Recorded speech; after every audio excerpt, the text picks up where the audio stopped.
Pour la parole que le Seigneur veut nous donner ce matin, il ne faut pas oublier ce que nous avons entendu dans le psaume 66, parce que le psaume 66, c'est un psaume où nous prions et nous nous attendons à une réponse. Mais j'apporterai une autre parole qui vient de l'apôtre Jacques dans son épître au chapitre 4.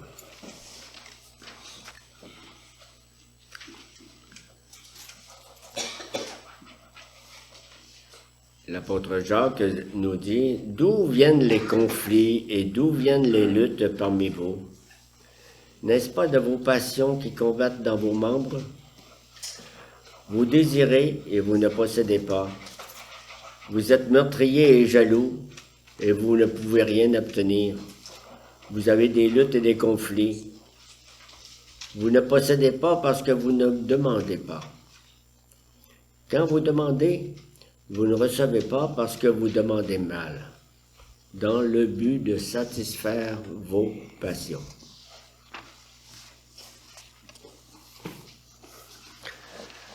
Prions le Seigneur qui nous donne cette parole et qui nous parle ainsi ce matin. Seigneur,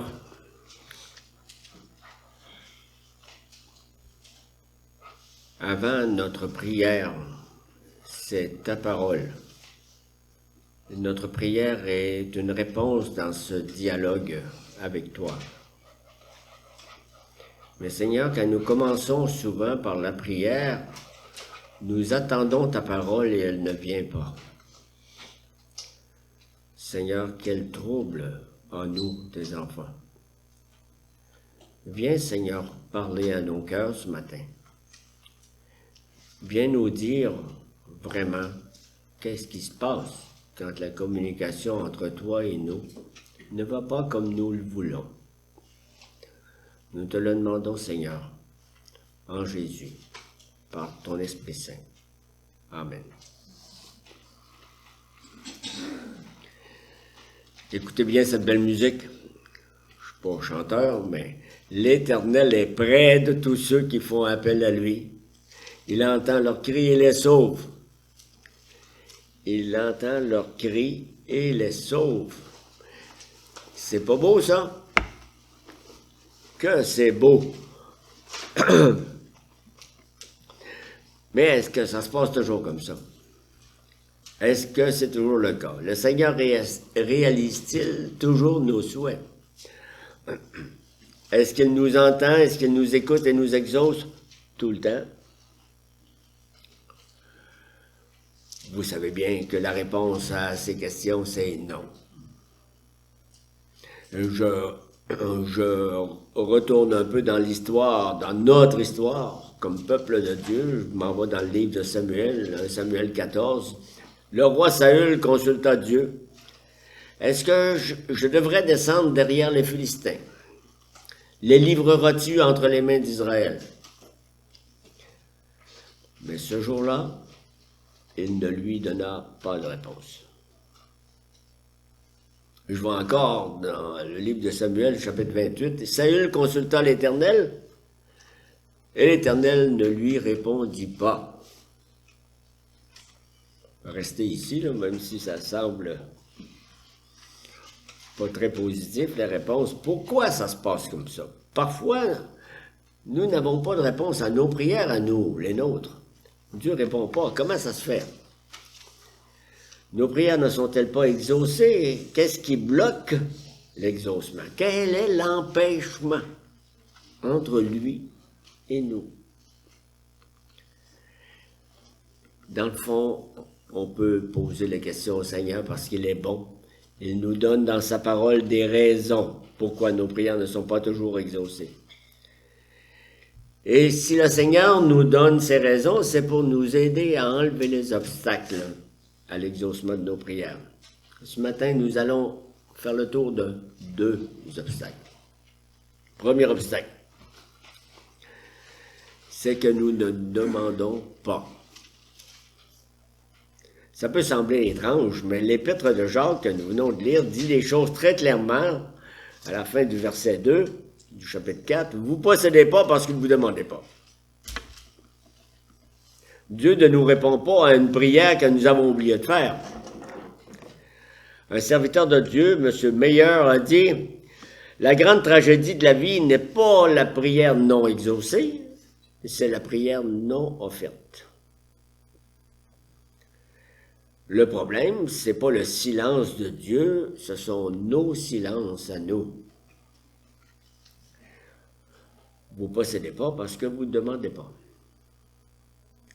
Un autre qui a étudié la parole nous dit, M. Temple, il dit « Quand je prie, des coïncidences se produisent, et quand je ne prie pas, elles ne se produisent pas. » Un autre exemple que vous allez bien aimer, l'exemple de Wayne Gretzky, joueur de hockey. Il aimait dire, Wayne Gretzky, puis ça va chatouiller un peu notre expérience de cette semaine, vous comptez 100% des lancers que vous manquez. C'est important, vous manquez 100% des lancers que vous ne faites pas.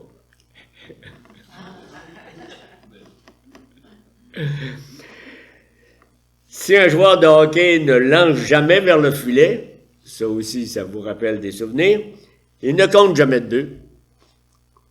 Vous manquez 100% des lancers que vous ne faites pas.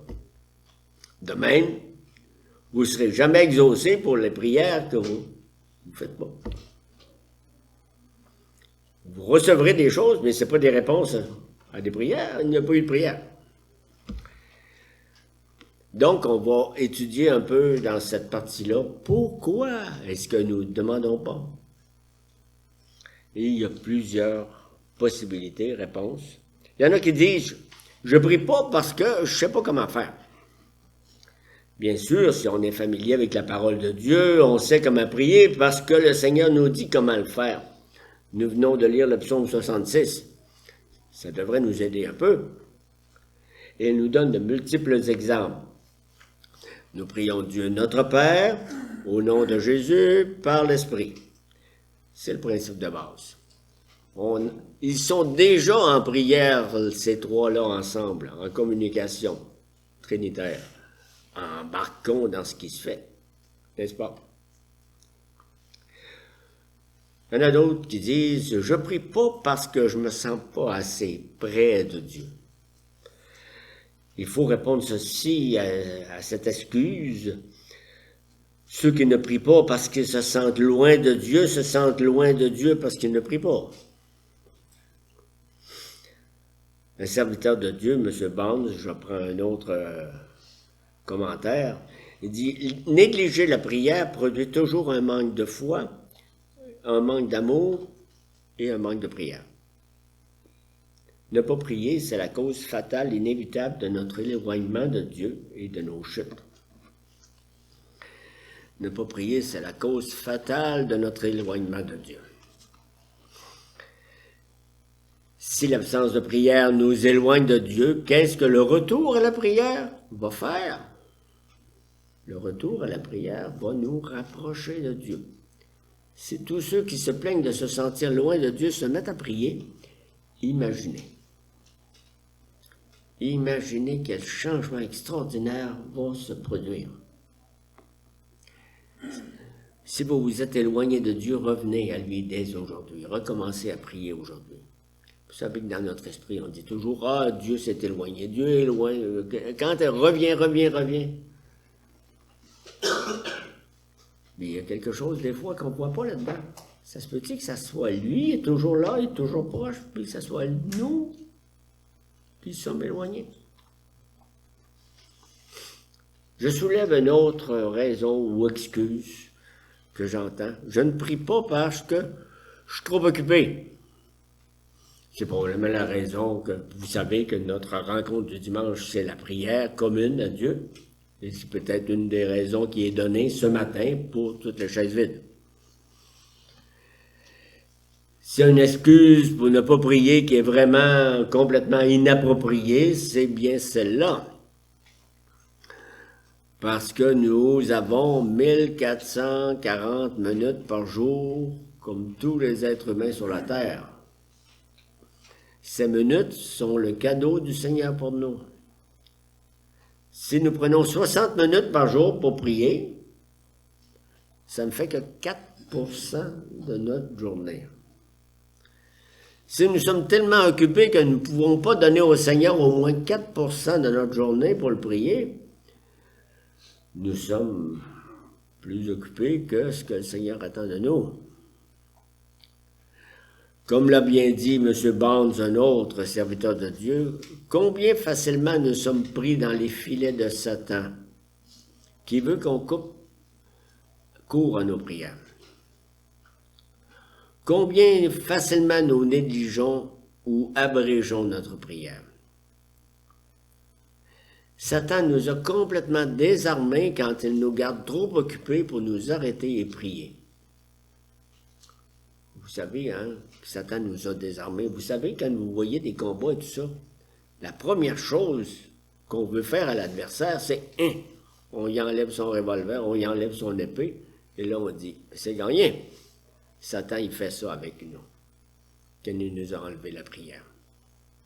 Couper court à notre prière, l'abréger, la négliger. Il nous a désarmés. Nous savons tous que nous sommes faibles en prière, et quand nous sommes faibles en prière, nous sommes faibles dans tout le reste. Tout s'en ressent, comme on dit.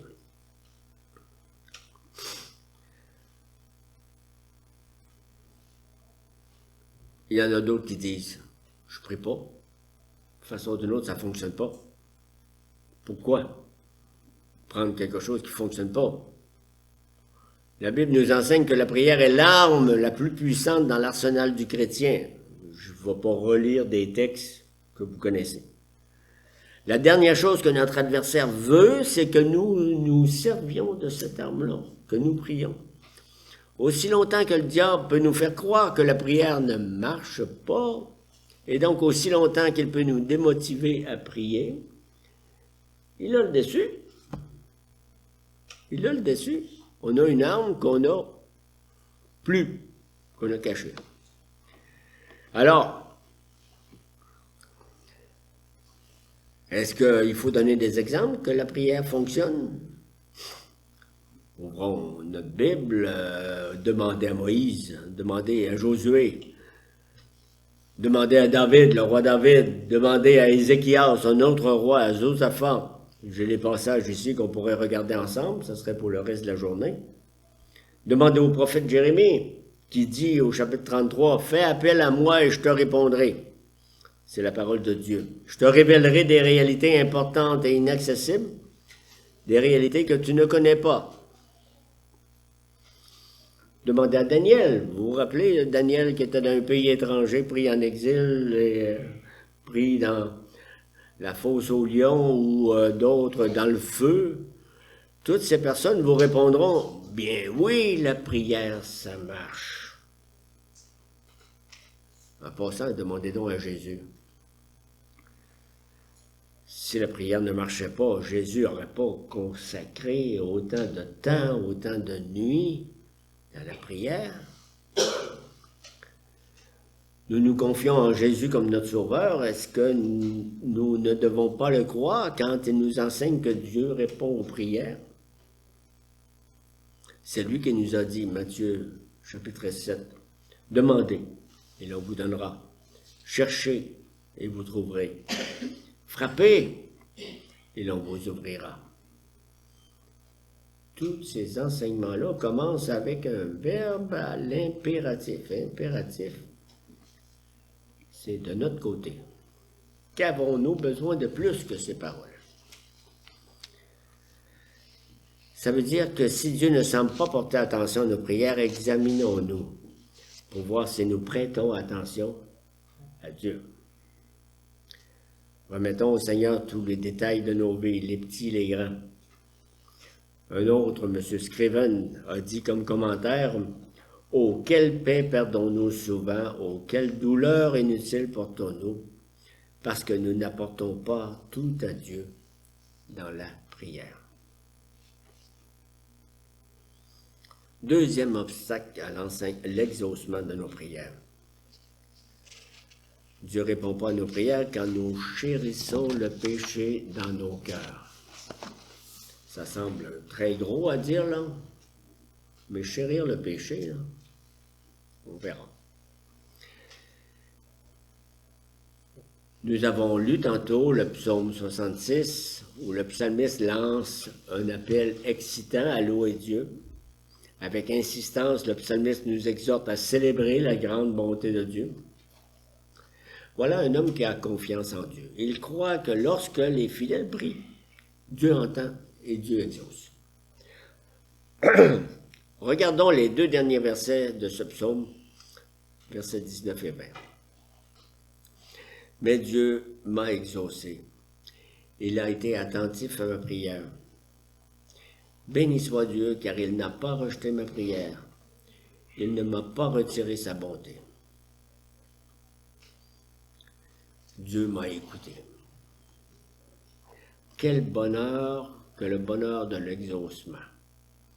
C'est comme le bonheur d'un enfant qui vient demander quelque chose puis qui le reçoit. Quel bonheur! Mais des fois, Dieu n'écoute pas parce que nous ne respectons pas les conditions qu'il a établies pour que nos prières soient exaucées. Dans le psaume 66, il y a une condition claire comme le jour. Claire comme le jour, une condition qui est indiquée. Si nous voulons que nos prières soient exaucées, il ne faut pas que nous chérissions le péché.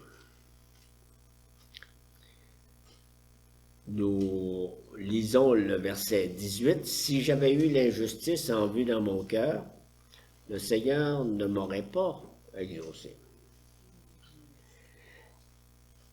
Quand on ouvre d'autres traductions, nous lisons « Si j'avais vu la fraude dans mon cœur », et bien sûr, ces verbes-là sont traduits de bien des façons différentes. D'autres versions disent « Si j'avais chéri le péché dans mon cœur », et le mot qui est traduit ici par « vu », si j'avais vu la fraude, ça veut dire si j'avais approuvé, si j'avais pris plaisir, si j'avais chéri la fraude. Si nous prenons plaisir au péché, à un péché particulier, bien personnel, et qu'en même temps nous demandons des choses au Seigneur dans la prière, vous comprenez ce qui se passe? Nous montrons que nous avons plus de respect pour le péché personnel que nous tenons caché quelque part qu'envers Dieu que nous prions. Dieu n'est pas obligé d'écouter les prières qui proviennent de cœurs irrespectueux. Si nous approuvons dans notre vie une conduite que nous savons très bien être mauvaise et que nous continuons à la pratiquer, et qu'en même temps nous essayons d'obtenir quelque chose du Seigneur, peine perdue. Ça me fait penser dans notre communication, quand quelqu'un vous arrive puis dit « j'ai besoin de te parler », c'est très personnel et très important, puis que cette personne-là, durant qu'elle vous parle, elle regarde ailleurs. Elle regarde à côté, puis elle sort son téléphone, puis qu'est-ce que vous comprenez? Elle a peut-être envie de me parler, mais la tête n'est pas là, le cœur n'est pas là. Ça nous arrive avec Dieu. Pourquoi le psalmiste peut-il témoigner de la grande bonté du Seigneur à son égard? Parce qu'il s'est assuré que son cœur était purifié. Si nous voulons que Dieu exauce nos prières, nous devons surveiller ce que nous chérissons. Est-ce que Dieu n'exauce pas nos prières parce qu'il serait dur d'oreille? Non. Est-ce que Dieu a un problème d'audition? Ça fait trop longtemps qu'il est passé chez l'audioprothésiste. Nous l'avons lu tantôt dans le prophète Ésaïe. Non, le bras de l'Éternel n'est pas devenu trop court pour sauver, ni son oreille trop dure pour entendre.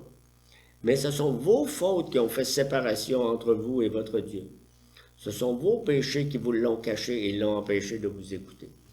Ça, c'est très difficile à entendre, n'est-ce pas? Parce que ça vient dire que, il y a un mur qui m'appartient, qui s'appelle vos fautes, vos péchés. Quand nous autres, on a toujours pensé que le mur, c'était son mur à lui.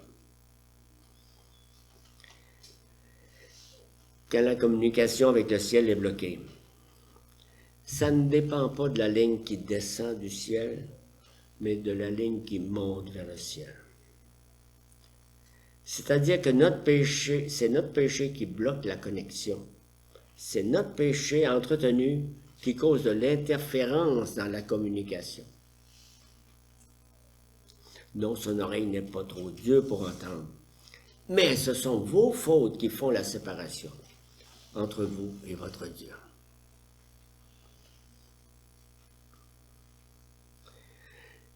Si on faisait l'autopsie de toutes nos prières non exaucées, nous verrions que ce n'est jamais la faute de Dieu, mais toujours la nôtre. Avez-vous des difficultés à obtenir des réponses à vos prières? Ne prenez pas pour acquis que le péché est toujours le problème, mais ne sous-estimez tout de même pas le pouvoir du péché. Et souvent, là où il y a péché, on ne l'appelle pas péché. Vous le savez, hein? On dit, il y a un problème, mais ce n'est pas mon problème jusqu'à temps que. On y a faire ce qu'ils appellent ici l'autopsie. Je pourrais vous en parler de ça, j'arrive de l'hôpital. On voit rien et tout ça, mais eux, ils voient quelque chose. Ah! Rappelons-nous que quand nous prions en même temps que nous chérissons un péché, Dieu n'est pas enclin à exaucer. Il n'a pas entendu votre prière, il a entendu que tu avais l'idée ailleurs, que tu avais le cœur dans ton péché. Dieu n'exauce pas quelqu'un qui s'intéresse si peu à vivre sainement. Je prends deux extraits des Proverbes. Proverbe 15 d'abord, 15, verset 8. « Le sacrifice des méchants est en horreur à l'Éternel, mais la prière des hommes droits a sa faveur. » Dieu aime les sacrifices. Mais Dieu aime plus que la fumée et la viande qui brûle. Il veut. Même Proverbe 15, verset 29. « L'Éternel se tient loin des méchants, mais il écoute la prière des justes. » Si on prend plaisir au péché, c'est comme si toutes nos prières frappent un mur. Un exégète qui dit, Peter Marshall dit, « Nous sommes trop chrétiens pour vraiment jouir du péché, et en même temps trop pécheurs pour vraiment jouir de la foi, l'assurance du pardon. » La plupart d'entre nous, nous savons parfaitement bien ce que nous devons faire. Notre problème, c'est que nous ne voulons pas le faire. Avons-nous dit à Jésus, « Merci Seigneur d'être mort pour moi, merci de m'avoir sauvé, je te donne tout dans ma vie, sauf ceci dans ma chambre secrète. Ça, c'est à moi, la porte est barrée. Je t'ai tout donné le reste, Seigneur. Ça, je le garde pour moi, tu n'as pas le droit de toucher. » Et dans cette chambre secrète se trouve un péché qu'on chérit, qu'on ne veut tout simplement pas lâcher. On l'oublie tout le temps, lui, ce péché-là, quand on confesse nos fautes. Parce qu'on l'a bien capitonné, la chambre secrète. On l'a bien décoré, puis on dit, c'est à moi, c'est personnel. Sachons que les péchés chéris dans le cœur ont un effet dévastateur sur la vie de prière. Parce que nous l'avons entendu, c'est dimanche dernier qu'on parlait du psaume 139, l'Esprit Saint dans le psaume 139. Est-ce qu'il y a une chambre secrète pour Dieu? Seigneur, tu me sondes, tu me connais, tu sais, tu vois. Dans la chambre secrète. C'est pas écrit, mais... Ne blâmons pas Dieu de ne pas répondre à nos prières quand le vrai problème, c'est le péché. On dit c'est tout petit. Le problème, c'est pas la grosseur du péché, c'est la ferveur que nous avons pour le conserver. La ferveur que nous avons pour dire « Ah oui, c'est telle personne, il y a 20 ans, à telle place, je me souviens encore. » Examinons-nous. Nous n'avons rien à perdre, tout à gagner. est-ce qu'il y a quelque chose que j'essaie de cacher à Dieu? Puis, j'ose poser la question parce que j'ai besoin d'y répondre moi-même. Est-ce moi le problème? Ce sont des questions très sérieuses qu'il faut oser se poser. Mais si on découvre que c'est le cas, que c'est nous le problème, alors, quoi faire? J'ouvre la chambre secrète et je m'enferme dedans? Rappelons-nous que la solution, c'est la confession et l'abandon du péché. Première épître de Jean, chapitre 1. Si nous confessons nos péchés, il est fidèle et juste pour nous pardonner nos péchés et nous purifier de toute injustice. C'est pas pour rien qu'il a écrit ça, là. Dans le temps de l'apôtre Jean, il y avait probablement des petites chambres secrètes ou des garde-robes, je ne sais pas. Proverbe 28. Celui qui dissimule ses fautes ne réussit pas, mais celui qui les confesse et les délaisse trouve de la compassion. Voilà la dynamite qui fait exploser la chambre secrète. Il reste qu'à la prière. Si nous voulons voir nos prières être exaucées, nous devons vraiment rompre avec le péché. C'est pas pour rien que dans la prière que Jésus nous enseignait, il y a une petite phrase qui dit « Pardonne-nous nos offenses ». C'est pas pour rien. Si je fixe mon péché pour le chérir, pour l'excuser, si je n'ai pas le péché en aversion, le Seigneur n'écoute pas ma prière. Si nous avons une sympathie pour le péché dans nos cœurs, nos prières sont court-circuitées. Notre vie de prière est sabotée. On peut en faire des longues prières, tout ça. Mais tant qu'il y a une chambre secrète dans le coin de la prière, voudrions-nous mettre Dieu de connivence avec nos péchés? Parce que si on dit « Seigneur, reçois tout de moi », mais la chambre secrète, il n'y a personne qui a la clé. Et nous demandons qu'elle n'explose pas, de la conserver. Voudrions-nous que le Seigneur nous bénisse alors que nous nous accrochons de toutes nos forces à des choses qu'il a en horreur? C'est pas raisonnable. Si j'écoute le diable, le Seigneur n'écoute pas ma prière. Si je refuse d'écouter la parole de Dieu, le Seigneur n'écoute pas ma prière. Est-ce que ça veut dire cela? Point de conclusion. Est-ce que ça veut dire que nos prières doivent toutes être parfaites pour qu'elles soient exaucées? Si je ne réussis pas à faire un ménage complet de mes garde-robes, de mes chambres secrètes, je ne prie pas. Non, ça ne veut pas dire ça. Aucune de nos prières n'est parfaite. Parce que nos prières viennent toutes de personnes que nous connaissons trop bien. Dieu écoute nos prières imparfaites, bien sûr. La question n'est pas là. Mais le Seigneur n'écoute pas nos prières traîtres, je dirais. Si Dieu nous exauce alors que nous faisons nos délices du péché, il va se faire le Dieu des hypocrites. Vous vous rappelez de passage à la fin du Sermon sur la montagne où Dieu dit « Ne commencez pas à servir deux maîtres. » Dieu ou un autre Dieu, le Dieu de l'autre gang. Vous ne pouvez pas. C'est pas possible. C'est comme les gens qui se pensent très capables. Moi, j'ai plusieurs épouses, je peux toutes les servir. Vous ne pouvez pas servir deux maîtres.